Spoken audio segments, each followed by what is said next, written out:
Welcome in Farhan filmpreneur channel. I am Farhan Siddiqui. आज हम देखेंगे टाइम मैनेजमेंट। टाइम मैनेजमेंट आपको सक्सेसफुल बनाने के लिए सिग्निफिकेंट कंपोनेंट है आपकी लाइफ के लिए। नंबर 1 पॉइंट है परफॉर्म हाईएस्ट वैल्यू एक्टिविटीज। यानी जब भी आप मॉर्निंग में उठें तो प्रायोरिटाइज योर एक्टिविटीज, यानी आपकी हाईएस्ट वैल्यू एक्टिविटीज क्या क्या हैं और लोवेस्ट वैल्यू एक्टिविटीज क्या क्या हैं। तो सबसे पहले अपनी जितनी भी हाईएस्ट वैल्यू एक्टिविटीज़ हैं उसको परफॉर्म करें। हाईएस्ट वैल्यू एक्टिविटीज़ ये होती है, फॉर एग्जाम्पल आप कोई काम कर रहे हैं या किसी भी कंपनी के आप मालिक हैं या ओनर हैं या आपने स्टार्टअप लिया है, तो उसमें आपकी अकाउंटेबिलिटी, मार्केटिंग ये आपकी हाईएस्ट वैल्यू एक्टिविटीज़ हैं जहाँ से आपका पैसा आता है। बाकी प्रोडक्शन करना हो, ऑफिस वर्क हो, एडमिनिस्ट्रेशंस हो, या जितने भी ऑफिस के छोटे मोटे काम हैं वो आप लोगों से एक्टिविटीज़ करते हैं और उसके लिए आप बंदे हायर करते हैं। या जो होम चोर्स होते हैं, यानी मालिक को आपको हायर करना हो, आपको मासी रखनी हो, मैड रखनी हो, और जो घर के जो छोटे मोटे काम होते हैं उसके लिए आप दूसरे बंदे रखते हैं। इसी तरीके से आप जितनी भी कंपनीज में होते हैं तो ऑफिस बॉयज़, डिलीवरीज, इस किस्म की जितनी भी चीज़ें होती हैं वो लोअर एक्टिविटीज़ वो आप दूसरों को दे देते हैं। मुराद ये है कि अगर आपका काम वो खुद करेंगे, अगर आप कोई काम जो 5,000 रुपये पड़ता है अगर आप खुद करते हैं और अगर आप दूसरे से करवाते हैं तो वो 500 रुपये का पड़ता है, तो वो लोवेस्ट एक्टिविटीज़ कहलाएगी। तो उसको जो है आप दूसरों को दे दें। तो आपको ये डिसाइड करना होगा कि लोवेस्ट एक्टिविटीज़ आपकी क्या हैं और हाईएस्ट एक्टिविटीज़ आपकी क्या हैं। जब आप उसको डिवाइड कर देंगे, क्लासीफाइड कर देंगे, तो उसमें क्या होगा, आपका टाइम सेव होगा और आप ज़्यादा से ज़्यादा जो है प्रोडक्टिव कहलाएंगे। एग्जाम्पल हम लोग मैकडोनल्ड्स या दी फाउंडर जो मूवी है उससे हम ले सकते हैं।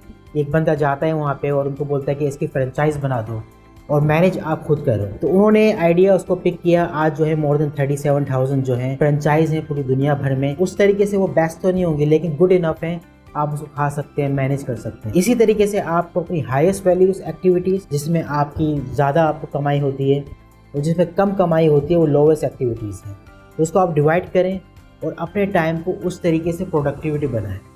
इसी तरीके से हमारा जो सेकंड पॉइंट है, नंबर 2 पॉइंट है डेलीगेट या आउटसोर्स लो वैल्यू एक्टिविटीज़। जिस तरीके से मैंने बताया था कि अगर आप कोई काम करते हैं और वो 5,000 रुपये का पड़ता है और आप किसी और से करवाएंगे तो वो 500 रुपये का पड़ेगा, तो उस काम को आप उसको आउटसोर्स कर दें। ये बहुत सारी जो कंपनीज होती हैं यूके में, यूएसए में, वो बहुत सारे एशियंस कंट्रीज़ को काम देती हैं। जो भी लेबर काम होता है या फॉर एग्जाम्पल फिल्म इंडस्ट्री का जो काम होता है जो लेबर वर्क में आते हैं, रोटोस्कोपिंग हो गई, मॉडलिंग हो गई, ये इस किस्म के जितने भी जो काम होते हैं जो छोटे होते हैं, जो लो वैल्यू एक्टिविटीज़ के होते हैं, वो काम जो है वो आउटसोर्स कर देते हैं इंडिया, पाकिस्तान, बांग्लादेश या और जो दूसरी कंट्रीज़ होती हैं वहाँ पे। तो इसी तरीके से जो बड़ी बड़ी कंपनीज़ होती हैं वो अपने जो काम है वो आगे भिजा देती हैं, आगे सेंड कर देती हैं जो भी लो वैल्यू एक्टिविटीज़ होती हैं, और जो हाई वैल्यू एक्टिविटीज़ होती हैं उनको वो अपने हाथ में रखती हैं। जिस तरीके से कहा जाता है delegation is the key element to effective time management, productivity and scalability. इसी चीज को द ई-मिथ रिविजिटेड बुक है, उसको आप अमेज़न वगैरह में जाके पढ़ सकते हैं। जो लो वैल्यू एक्टिविटीज आप किस तरह आउटसोर्स कर सकते हैं, डेलीगेशन क्या क्या होता है, उसको किस तरह आप रिड्यूस कर सकते हैं, वो सारी चीज़ें जो हैं इस बुक में बताई गई हैं। वो जाके आप पढ़ सकते हैं, देख सकते हैं, वो अवेलेबल भी है। फॉर एग्जाम्पल अगर मैं अपनी मिसाल दूं तो लंदन में मेरी जो कंपनी थी उसमें अगर मैं खुद अकेला बंदा काम कर रहा होता तो मैं एक प्रोजेक्ट करता या मेरे पास एक क्लाइंट होता, तो स्केलेबिलिटी के लिए कंपनी को एक्सटेंड करने के लिए मैंने एडिटर हायर किए, कैमरामैन हायर किए। पाकिस्तानी इंडिया में जो भी मेरे मोशन ग्राफिक्स आर्टिस्ट थे, एनिमेटर्स थे या एडिटर थे, जो विजुअल टीम बनाई, तो वहाँ पे उसको आउटसोर्स किया मैंने। तो उससे एक क्लाइंट नहीं काफ़ी क्लाइंट बन गए, 10-12 क्लाइंट बन गया जो कि अच्छे बड़े क्लाइंट थे। अगर मैं वहीं पे उसको बंदों को हायर करता तो ज़्यादा पे करने पड़ते और प्रॉफिट नहीं होता। तो इसी तरीके से आप लोवेस्ट वैल्यू एक्टिविटीज़ को देखें और हाई वैल्यू एक्टिविटीज़ क्या क्या है वहाँ पे उसको क्लासिफाइड करें और वहाँ पे आप उसको स्ट्रेटजी बनाएं कि हाई वैल्यू एक्टिविटीज़ क्या है मेरी और लो वैल्यू एक्टिविटीज़ क्या है। अगर आप किसी कंपनी को चला रहे हैं तो ये स्ट्रेटजी बहुत ज़्यादा आपके लिए ज़रूरी होगी, वरना आपकी कंपनी एक होगा कि चक्कर लगाती रहेगी, ना उसमें कोई प्रॉफिट हो रहा होगा ना कोई उसमें लॉस्ट हो रहा होगा। तो ये बात आपको मद्देनजर रखनी पड़ेगी। थर्ड पॉइंट है हमारा सेट अ शेड्यूल और टाइम लिमिट। यानी जो भी आपकी हाई वैल्यू एक्टिविटीज़ हैं उसको आप टाइम लिमिट कर दें कि 9 से 10 बजे तक मैं ये करूँगा, 10 से 2 बजे मेरा ये होगा, 1 से 2 बजे मेरा लंच टाइम होगा। जो भी आपकी जो हाई वैल्यू एक्टिविटीज़ हैं उसको आप डिवाइड कर दें, क्योंकि कोई भी ह्यूमन बीइंग 3 घंटे से ज़्यादा काम नहीं करता प्रोडक्टिविटी। तो अब 3 घंटे के बाद आप जो है वो डिस्ट्रैक्ट होना स्टार्ट कर देंगे, टेलीफोन देखेंगे, मोबाइल देखेंगे, आगे पीछे देखेंगे। तो ये जो चीज़ है आपकी, जो आप टाइम लिमिट करेंगे तो उसमें आपका फोकस होगा, यानी आप बिल्कुल फोकस होंगे कि ये मुझे जो है 3 घंटे में काम ख़त्म करना है, उसके बाद मुझे 2 घंटे में दूसरा काम करना है, फिर 1 घंटे में ये करना है। तो जो आप टाइम लिमिट करेंगे उससे क्या होगा, आपको फोकस डेवलप होगा। जहाँ पर कंसंट्रेशन आ जाती है वो काम जो है वो 100% आपको मिलता है, आप 100% उसको देते हैं। यानी आपने टाइम सेट कर दिया, ये मुझे 2 घंटे में करना है। अगर आप टाइम सेट नहीं करेंगे तो प्रोक्रास्टिनेशन में चले जाएंगे, आपका काम जो है वो ढीला होता रहेगा, 1 दिन 2 दिन 4 दिन 2 हफ्ते, तो आपकी जो लाइफ की जर्नी है वो बहुत स्लो हो जाएगी। यानी जो काम या जो टारगेट आप अचीव 1 साल या 2 साल में कर सकते थे, वो आपके 10 साल 8 साल लंबे हो जाएंगे, और वही चीज़ जो है आपकी हैबिट में आ जाएगी। अगर आप जो है ये शेड्यूल और टाइम लिमिट को अपनी ज़िंदगी में रखेंगे एज अ हैबिट, तो यकीन मानिए कि आपकी लाइफ जो है बहुत फास्ट हो जाएगी और आप ऑर्गेनाइज भी हो जाएंगे। आपकी हाईएस्ट वैल्यू एक्टिविटीज़ क्या हैं, लोवेस्ट वैल्यू एक्टिविटीज़ क्या हैं, वो सारी आप अगर शेड्यूल स्ट्रेटेजी के साथ चलेंगे तो आपकी लाइफ जो है वो step by step, day by day improvement की तरफ जाएगी। यानी दिन में अगर 24 घंटे होते हैं, 24 आवर्स, तो आप उसको 3 हिस्सों में डिवाइड करते हैं। 8 घंटे आपको काम करने हैं, 8 घंटा आपको एंटरटेनमेंट के लिए, 8 घंटा आपको सोना है या आराम करना है, तो ये 24 घंटे हो जाते हैं। अब इन 8 घंटों को आप डिवाइड भी कर सकते हैं, 4 घंटे काम करना है, 1 घंटा एंटरटेनमेंट, फिर दोबारा 2 घंटे काम करना है, फिर 3 घंटे एंटरटेनमेंट, फिर इस तरीके से आपको रेस्ट लेना है, वो फैमिली का टाइम है। तो ये जो टाइम है, आपकी जो क्लॉक है, उसको आप क्वार्टरली, हाफ क्वार्टरली, उसको आप उस तरीके से डिवाइड कर सकते हैं। तो आपकी social life, work life, family life सारी बैलेंस होगी, और आपकी जो हेल्थ है वो भी बैलेंस होगी। तो आप बैलेंस के हिसाब से चलेंगे तो आपकी जो highest value activities, lower value activities, और आपका जो टाइम लिमिट है, फिर इसको ऑर्गेनाइज करना, तो ये सारी की सारी चीज़ें आप जब तक बैलेंस में रखेंगे तो आपका टाइम जो मैनेज होगा वो बड़े प्यारे तरीके से हो रहा होगा। नंबर 4 पॉइंट है फॉलो 80-20 रूल्स। इस बुक भी बनी है द प्रिंसिपल 80-20 रूल, इसको आप जाके पढ़ सकते हैं। इसमें ये बताया गया है done is better than perfect. यानी अगर कोई काम आप कर रहे हैं तो 80% काम अगर आपने 3 घंटे में कर लिया, तो बाकी के जो 20% है उसमें आप 8 घंटे 10 घंटे 12 घंटे लगा देते हैं परफेक्शन के लिए। तो मुराद ये है कि अगर आप फॉर एग्जाम्पल अगर मैं कोई वीडियो बना रहा हूँ, तो अगर मैं 1 हफ्ते में 1 वीडियो बना रहा हूँ बहुत परफेक्ट, इसको मैं देखता हूँ, हर बी रोल को जो भी मैं बता रहा हूँ उसमें बी रोल लगाता हूँ, ग्राफिक्स लगाता हूँ, हर चीज़ जो इसको परफेक्ट करता हूँ, तो वो एक वीक में या 1 मंथ में 1 वीडियो बनेगी। तो अगर मैं गुड इनफ वीडियो बनाऊँ तो उसमें 1 हफ्ते में मैं 2 से 3 वीडियो बना सकता हूँ। तो इसी तरीके से अगर आप कोई काम कर रहे हैं तो गुड इनफ हो जाता है, आपको समझ में आ गया कि यार ये गुड इनफ है। अगर आप उसमें लग जाते हैं कि ये जो भी काम है इसकी जो है मैसेज कन्वे हो गया है, मेरा सारी चीज़ें इसमें परफेक्शन हो गई है। परफेक्शन से मुराद ये है कि बहुत क्वांटिटी, बहुत क्वालिटी भी लो भी ना हो, लेकिन गुड इनफ हो। फॉर एग्जांपल अगर कोई मैं काम कर रहा हूँ तो मेरे जो अगर मैं काम उसको परफेक्ट कर सकता हूँ और मैं कोई एम्प्लॉय हायर करता हूँ जो गुड इनफ काम मुझे करके दे देता है, तो वो लो वैल्यू एक्टिविटीज़ का काम मैं उसको दे दूंगा, ताकि मेरा जो 80-20% जो रूल है वो सेफ हो जाए। जैसा कि कहा जाता है don't go down the rabbit hole, यानी आप खरगोश के बिल के अंदर चले गए और आप खुरेद रहे हैं एक एक चीज़ को, हर चीज़ को, तो उसमें आपका टाइम जो है वो पास होता जाएगा और रिज़ल्ट नहीं आएगा।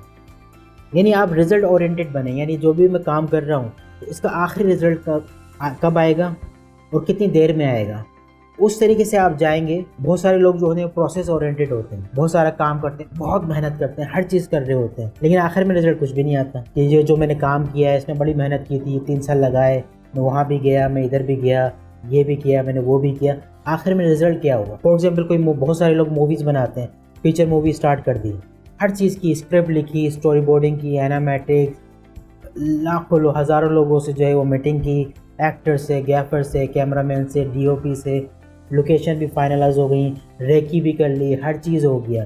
सही है, आखिर में जो मेन जो चीज़ थी जो थी फंडिंग, पैसे नहीं थे। अब मूवी कैसे बनाए, 6-8 महीने ज़ाया हो गए। जो मूवी में बना रहा हूँ उसके लिए जो फंडिंग जो है बहुत ज़रूरी है, उसके बाद जो है मैं दूसरा काम स्टार्ट करूँगा। तो वो जो चीज़ है वो बहुत ज़्यादा इंपॉर्टेंट रोल अदा कर रही होती है कि आखिर में मेरा एंड रिजल्ट क्या है, क्या आएगा। तो इन चीज़ों को जो है आप इसको रखिएगा कि 80-20 रूल्स, जो भी मैंने रूल्स अभी तक बताएं उसको आप फोकस में रखें, ताकि आपकी लाइफ जो है वो रिजल्ट ओरिएंटेड हो कि आखिर में रिजल्ट क्या आएगा। यानी बहुत सारे लोग काम करते हैं, यानी 25 साल काम किया है, 25 साल काम किया, लेकिन आखिर में बने क्या, आपके हाथ में क्या आया। इस किस्म की जो चीज़ है वो आप रखें, सोच के रखें कि जो भी गोल होगा मेरा रिजल्ट ओरिएंटेड होगा, लास्ट में मुझे क्या मिलना है। अगर आप ये काम, अगर आपको ये सीखना है, फिल्म मेकिंग कर रहे हैं, तो अगले 2 साल 3 साल बाद आप होंगे क्या। अगर आपको एडिटर बनना है तो एडिटर में आप क्या करेंगे, उसके बाद आपको ज़ाहिर बात है सारी ज़िंदगी एडिटर नहीं बनेंगे ना, आपको सीनियर एडिटर, चीफ एडिटर, उसके बाद आप डायरेक्शन में जाएंगे या अपनी कंपनी खोलेंगे। तो अभी से वो फोकस, वो आपका रिजल्ट, वो गोल होगा, वो टारगेट होगा तो आप अचीव कर सकते हैं, वरना आप जो है गोल गोल घूमेंगे। एम बहुत ज़रूरी होता है। एम्बिशंस आप रखेंगे कि मेरा एक गोल ये, 5 साल का गोल ये है, छोटे गोल रहेंगे, 3 साल का ये गोल है, 6 महीने का मेरा गोल है, 3 महीने का ये गोल है। तो छोटे छोटे गोल करके आप बड़े बड़े गोल अचीव कर सकते हैं। 5th पॉइंट है हमारा, get in the momentum zone. यानी कोई भी आप काम करते हैं, फॉर एग्जाम्पल अगर आप जिम करने जाते हैं तो 20 मिनट्स जो है आपका वार्म अप होता है, उसके बाद आप मोमेंटम में आ जाते हैं।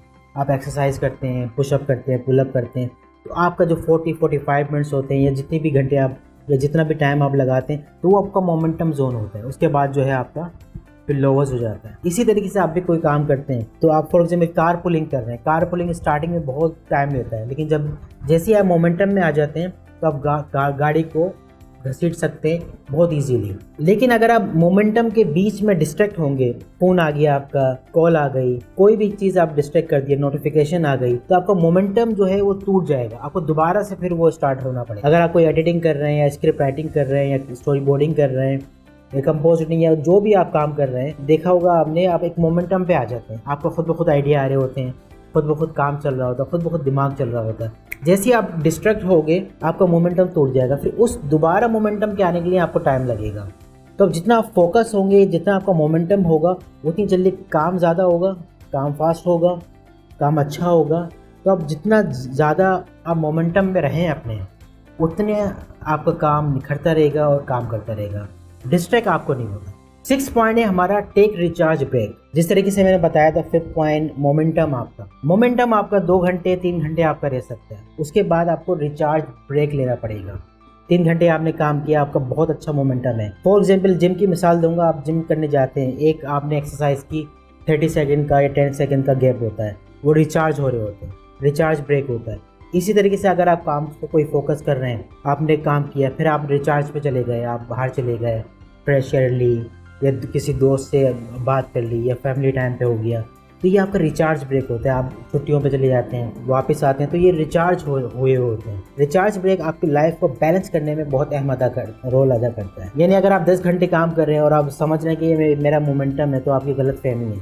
ह्यूमन बॉडी जो है वो 3-4 घंटे के बाद खुद ब खुद डिस्ट्रैक्ट होना स्टार्ट हो जाएगी। अगर आप देखें 2 घंटे 3 घंटे आप काम करेंगे, उसके बाद ऑटोमेटिकली आप जो है अपना फ़ोन चेक कर रहे होंगे, आगे पीछे कर रहे होंगे, गपशप लगा रहे होंगे। यानी फटीग लीड टू डिस्ट्रैक्शन। आप थकेंगे, आपकी बॉडी थकेगी और आपका माइंड थकेगा। जिस तरीके से टायर्ड होंगे, आप अपने आप को खुद ब खुद आपको डिस्ट्रैक्ट होंगे। आप बिजी तो नज़र आ रहे होंगे कि मैं 10 घंटे काम किया है, लेकिन असल में आपने 3 घंटे काम किया होगा।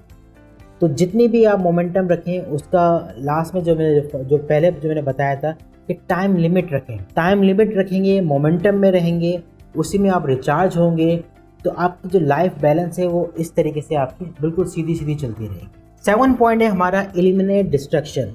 अगर आप काम पे हैं तो 100% वहीं पे रहें आप जहाँ गए। अगर आप घर में फैमिली में हैं तो 100% फैमिली के साथ, काम पे हैं 100% आप काम के साथ। यानी अगर आप काम पे तो बीवी को बोल दें कि मुझे फ़ोन ना करना, मुझे डिस्ट्रैक्ट नहीं होना।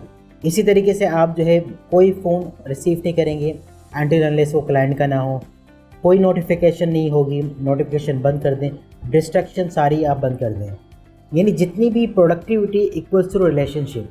अगर आप फॉर एग्जाम्पल किसी मीटिंग में हैं, अगर आप अपना 100% उस मीटिंग में देंगे, तो जिससे आप मीटिंग हो रही होगी, क्लाइंट्स हो या आपका कोवर्कर हो या कोलीग्स हो, तो आपका उससे और दूसरे से रिलेशनशिप बनेगा, क्योंकि वो एक रिस्पेक्ट की निशानी होती है कि वो उसको आप रिस्पेक्ट दे रहे हैं, आप अपना 100% उसको दे रहे हैं। कंसंट्रेशन जितनी भी है सारी उसके ऊपर है।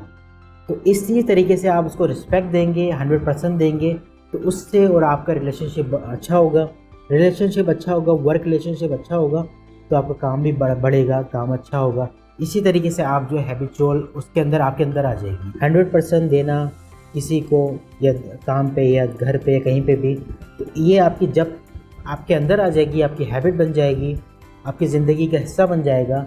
यानी जितना आप अपने आप को इस तरीके से ट्रेन करेंगे, तो वो चीज़ आपके अंदर रच बस जाएगी।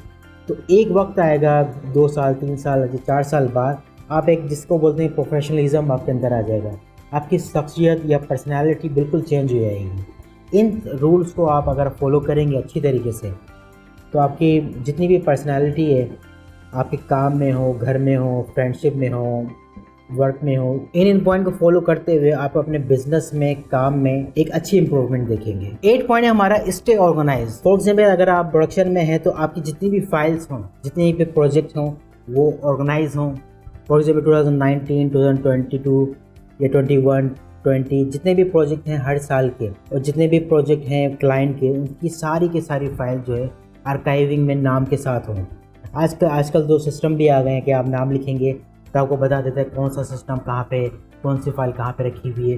तो जितना आप अपने आप को ऑर्गेनाइज करेंगे, इसी तरीके से आप शेड्यूल बना लेंगे अपने कैलेंडर पे कि इस महीने मेरे इन लोगों से मीटिंग होने वाली है, या इस महीने मुझे ये टारगेट मुझे अचीव करने हैं, ये फाइल मुझे रखनी होगी, यहाँ इस टाइम पे मैं यहाँ आऊँगा, ये चीज़ मुझे अचीव करनी। डेडलाइन आप बनाएंगे या डेडलाइन आपको मिली हुई है तो उसको जितना भी आप सारी चीज़ों को ऑर्गेनाइज करके चलेंगे तो आपका काम, आपकी कंपनी या जो भी अगर आप जॉब भी कर रहे हैं तो उसके अंदर इम्प्रूवमेंट आती रहेगी। अनऑर्गेनाइज रहेंगे, आपको पता ही नहीं होगा आपकी फाइल कहाँ रखी हुई है, तो उसको ढूंढने में आपको टाइम लगेगा। इवन कि आपकी पर्सनल चीज़ें उसको आप रखेंगे कि भाई मेरा इलेक्ट्रिक का सामान यहाँ होगा, स्टेशनरी मेरी यहाँ होगी, क्लॉथिंग मेरी यहाँ होगी, दूसरी चीज़ें मेरी यहाँ होगी।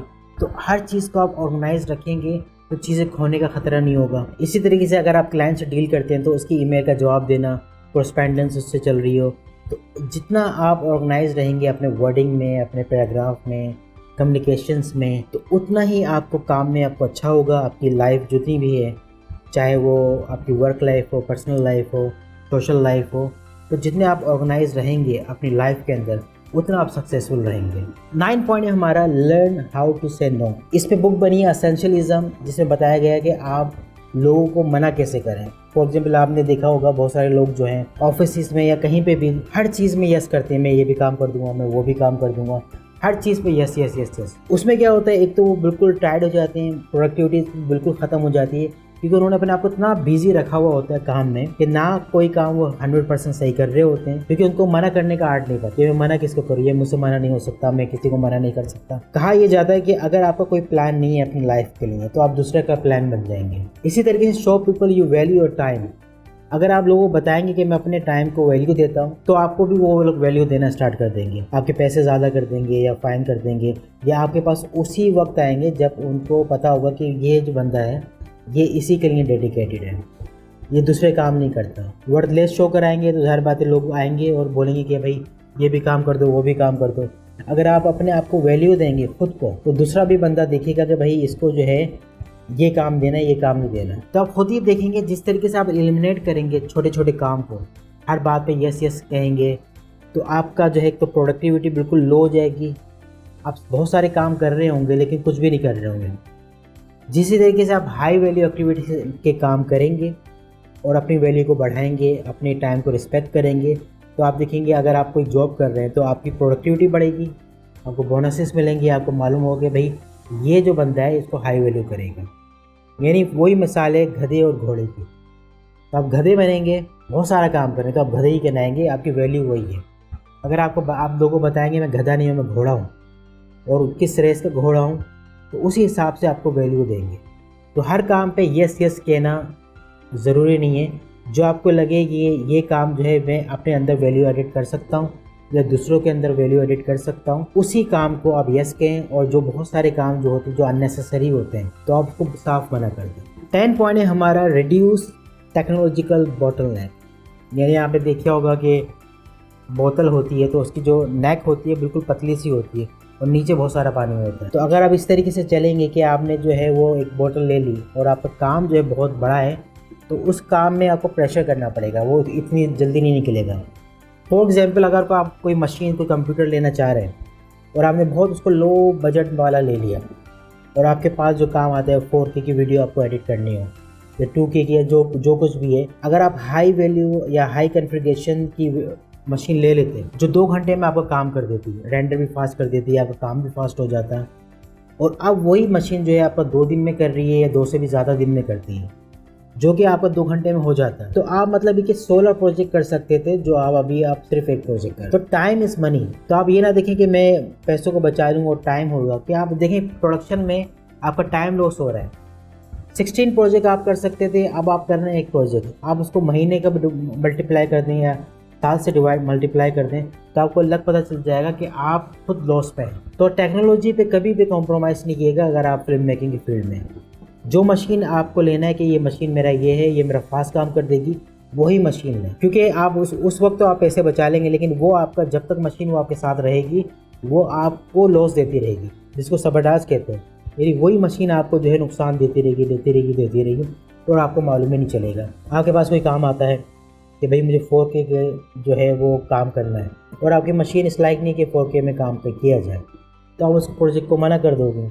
या इसी किस्म के आपके पास काम आते हैं और आप जो है उसको बहुत स्लोली करते हैं। जो काम जो 2 दिन में हो जाता था उसको आप 1 वीक या 10 दिन में काम कर रहे हैं, तो आपकी प्रोडक्टिविटी जो है वो स्लो हो रही है। तो जितनी भी आप कोशिश करेंगे जितना भी काम हो आपका फास्ट पे हो, यानी आपका टाइम जितना सेफ हो, टाइम जितना रिड्यूस हो जाए और जितनी ज़्यादा से ज़्यादा प्रोडक्टिविटी दिखाएं।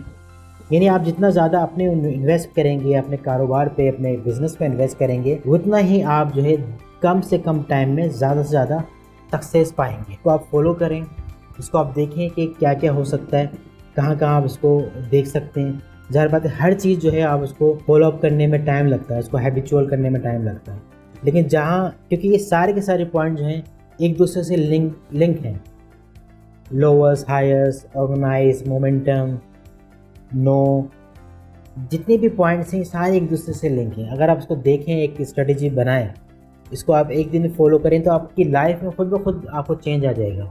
अगर आप लर्निंग फेज़ में हैं, अगर आप अभी सीख रहे हैं, आपको खुद पता चल जाएगा कि टाइम को मुझे कितना डिवाइड करना है, कब मुझे सीखना है, कब मुझे प्रैक्टिस करनी है, कब मुझे दूसरा फोकस करना है। फॉर एग्जाम्पल अगर आप एनिमेशन कर रहे हैं आफ्टर इफेक्ट में, प्रीमियर में या सिनेमा 4D में, जो भी आप काम कर रहे हैं, तो आप उसको आप डिवाइड कर लें कि ये जो है मुझे, फॉर एग्जांपल ये मुझे आज करना है, कल मुझे ये करना है।